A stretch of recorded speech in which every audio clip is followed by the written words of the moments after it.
Actualité locale du Var.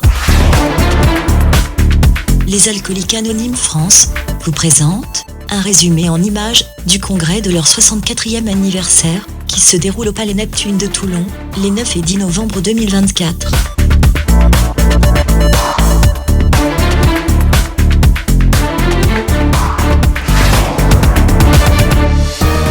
Bienvenue au Palais Neptune de Toulon pour le congrès des alcooliques anonymes, mais pas invisibles.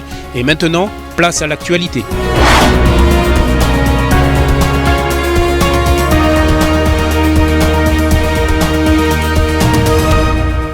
Madame la Présidente, vous êtes descendue de Paris tout spécialement pour ce congrès ici au Palais Neptune de Toulon. Pourquoi ? Je suis venue à Toulon depuis Paris pour le congrès national, c'est le 64e congrès et il est à Toulon parce que chaque année on change de ville pour ce congrès, que Toulon est une très belle ville avec un magnifique palais des congrès Neptune et donc on est venu ici pour partager sur les alcooliques anonymes.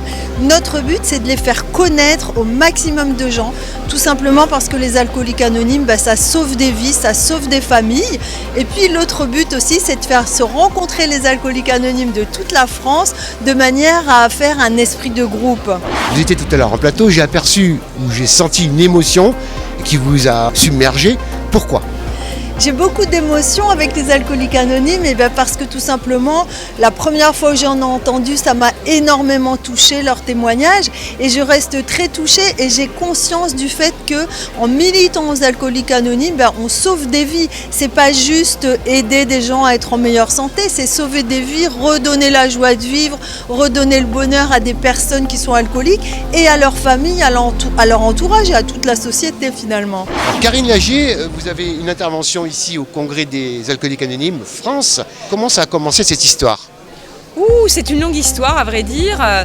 Alors moi ça fait 31 ans que je suis dans l'administration pénitentiaire et ça a commencé quand j'étais chef d'établissement. Mon premier commandement c'était Besançon, il y a plus d'une quinzaine d'années maintenant.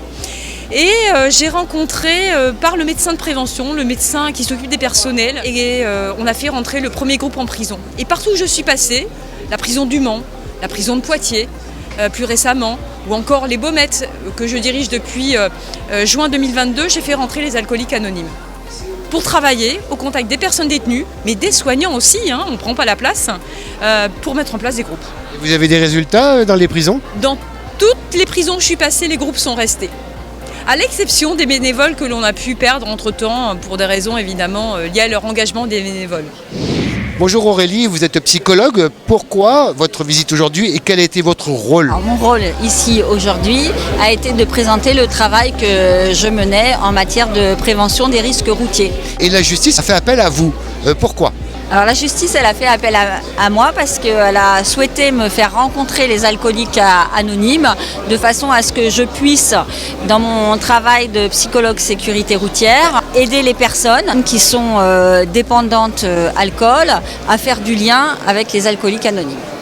Donc je suis médecin et coordinatrice en éducation thérapeutique du patient et à ce titre, j'ai rencontré les alcooliques anonymes dans la pratique pour l'accompagnement des patients et ils m'ont demandé d'intervenir aujourd'hui pour donner mon témoignage. Nous les professionnels et les patients qui ont les mêmes problèmes, pouvoir ensemble accompagner toutes ces personnes-là. C'est très important, c'est le partenariat patient et nous développons ça au niveau de la médecine pour pouvoir être beaucoup plus efficace. Pierre, votre visite aujourd'hui, pourquoi ? Je suis ici aujourd'hui parce que je suis médecin alcoologue et que j'apprécie depuis pas mal d'années, depuis 15 ans, 20 ans, les alcooliques anonymes pour aider les patients parce que le travail uniquement médical ne peut pas suffire. Parce qu'il y a une dimension spirituelle dans le soin et le médecin peut mettre le pied à l'étrier à cette dimension, mais après c'est plus le travail du médecin, c'est le travail de l'association des alcooliques anonymes. La question, c'est d'aider les gens à redonner envie de vivre. Et comme je le disais tout à l'heure, c'est pour quelle vie ils veulent guérir, pour quel accomplissement.